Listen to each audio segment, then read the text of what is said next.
Viešpat su jumis pagal Luką.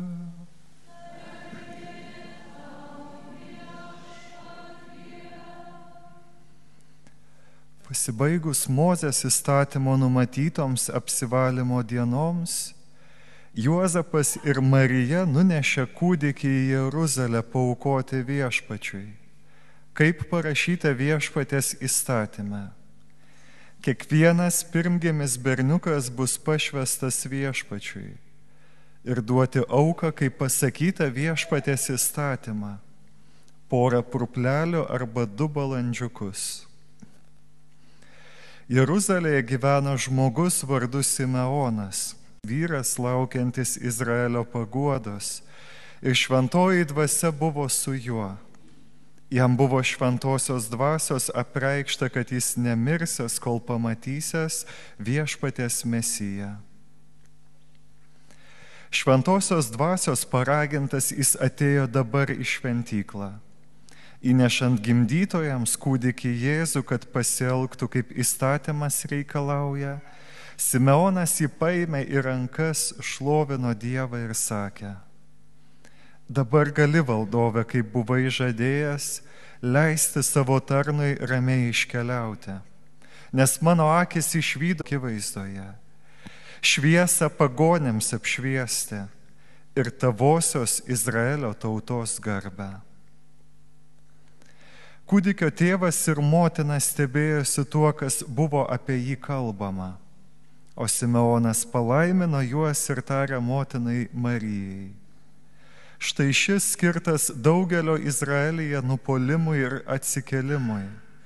Jis bus prieštaravimo ženklas ir tavo pačios sielą pervers kalavijas, kad būtų atskleistos daugelio širdžių mintis.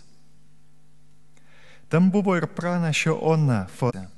Po mergystės ji išgyveno 7 metus su vyru, o paskui našlaudama sulaukė 84 metų. Ji nesitraukdavo iš šventyklos, tarnaudama Dievui per dienas ir naktis pasninkais bei maldomis. Ir ji tuo pat metu priėjusi šlovino Dievą ir kalbėjo apie kūdikį visiems, kurie laukė Jeruzalės išvadavimo. Atlikę visą, ko reikalavo Viešpaties įstatymas, jie sugrįžo į Galilėją, į savo miestą Nazaretą. Vaikelis augo ir stiprėjo, jis darėsi pilnas išne, buvo su juo. Tai Viešpaties žodis.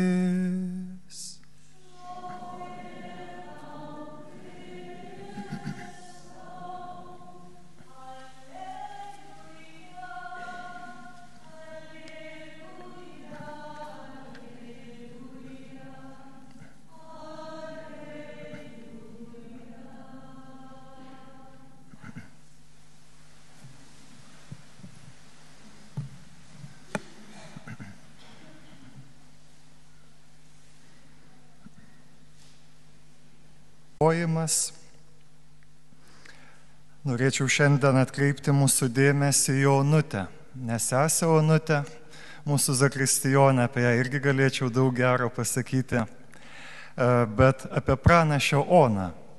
Tikrai ne pirmojo plano personažas, matėme, kas buvo tas pirmasis planas, tai aišku Marija, Juozapas, Jėzus, po to Simeonas, o jinai tarsi tokia prielipa paskutinę pastraipą prieš atomazgą, daugmaž pasirodė praeivis Onutė tokia vat. Ir atrodo, Lukas evangelistas vienintelis iš evangelistų pamini tą Onutę ir atsiranda Biblijoje irgi vieną kartą ir tik tai vieną kartą, ypatingai evangelistų tarpe. Tai reiškia taip pat būk dėmesingas, tai yra kažkas užkoduoto tame asmenyje, tame sakinyje, tame gyvenime. Tai ką koduoja Onutė, ką koduoja pranašė Ona šiandienos mūsų šventėje ir Evangelijoje. Kokius faktus mes žinome iš to trumpo aprašymo, iš tų 5 sakinių apie ją ir ką mes girdėjome. Pirmas dalykas, kuris yra svarbus paminėti, tai ji buvo moteris. moteris. O žinome, kad Jėzaus laikais moteris buvo laikoma asmenimis daugmaž tame pačiame lygyje su vaikais ir su vergais. Kas tai buvo moteris Jėzaus laikais?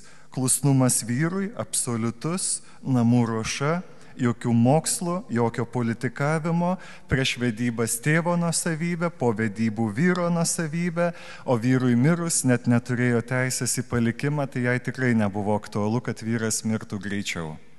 Žodžiu, jai tas buvo grėsmė likti be vyro. Ir tuometinę padėtį moters labai gerai iliustruoja maldos žodžiai, kurios vyrai izraelitai, pasak kai kurių šaltinių, kalbėdavo sinagogoje: Viešpatie mūsų Dieve, visatos karaliau, kad nesukūrei mūsų moterimis. Taip melsdavosi vyrai šventykloje, žodžiu.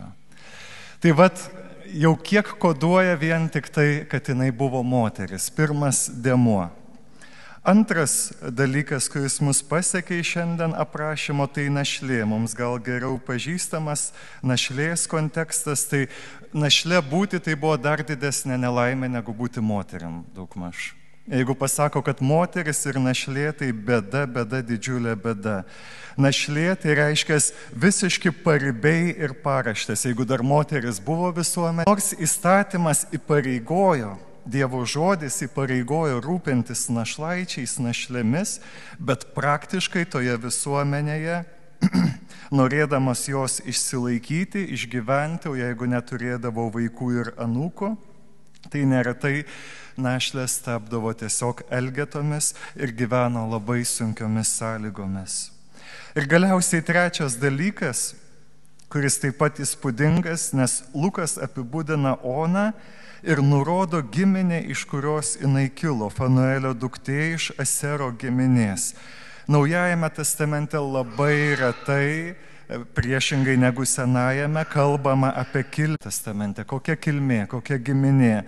O Naujajame testamente labai retai paminima, jeigu paminima, ir vėl tai yra kodas. Ką tai reiškia? Ta giminė Asero, tai reiškia, kad jinai, Ona, kilusi yra iš Galilėjos. O tai taip pat svarbu, nes ką tai reiškia buvo kilti iš Galilėjos. Prisiminkime bandymus pirmuosius Jono Evangelijai 7 skyrius Jėzų suimti. Ir kai Sinhedrinas tarėsi, kaip čia Jėzų pričiupti, kaip jį apkaltinti. Kas yra pasakoma Nikodemui, kuris tarsi bando apginti Jėzų?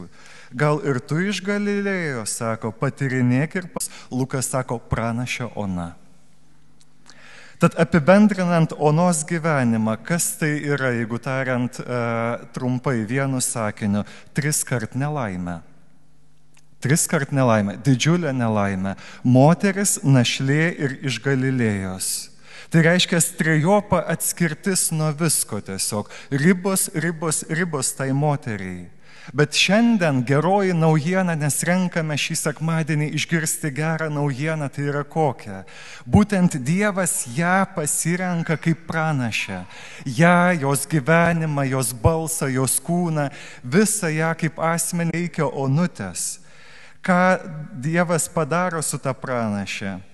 Ta, kuri yra absoliutus silpnumas šitame pasaulyje, ta, kuris yra nepatikimumas šitame pasaulyje, šiandien jinai aplinkiniam šventykloje aiškina, o kas yra Jėzus. Jinai sako, čia yra svarbu, atkreipkite dėmesį į šitą kūdikį, į šią šeimą, į šį berniuką, į Juozapą ir Mariją.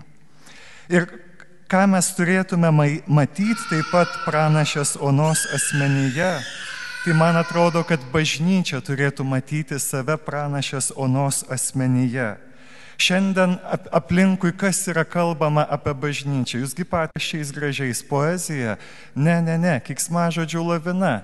Jeigu bažnyčia, tai nepasitikėjimas, tai skandalas, tai visada kažkokios įtampos, kažkas nešvaraus, jei ne pinigai, tai kažkokie kiti dalykai.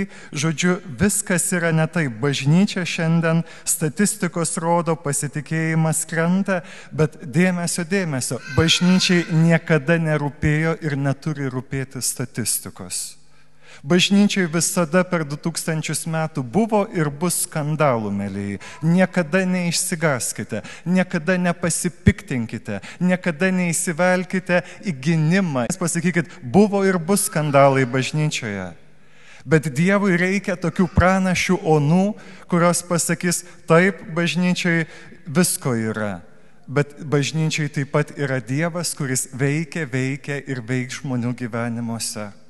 Ir nieks nėra atleidžiamas bažnyčioje nuo įpareigojimo būti pranašu, eiti ir skelbti ne save, kur daug silpnumo, kur daug nuodėmės, bet Viešpatį. Ir tam reikia daug nuolankumo, tvirtumo, išminties, skelbti Dievo žodį nepaisant visko. Kad ir šią savaitę buvau šventinti namų. Tai pirmas vakar gimiau. Aišku, kad žinau. Sakau, jo rūko, bet sakau, argi jie yra pavyzdys, sakau man.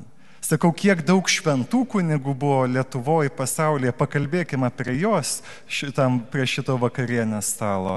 Bet aš galėjau užsisukti ir pasakyti, jo, pažįstu, išvardinti savo draugus, pasakyti, kada pats pirmą kartą parūkiau ir paskutinį kartą parūkiau.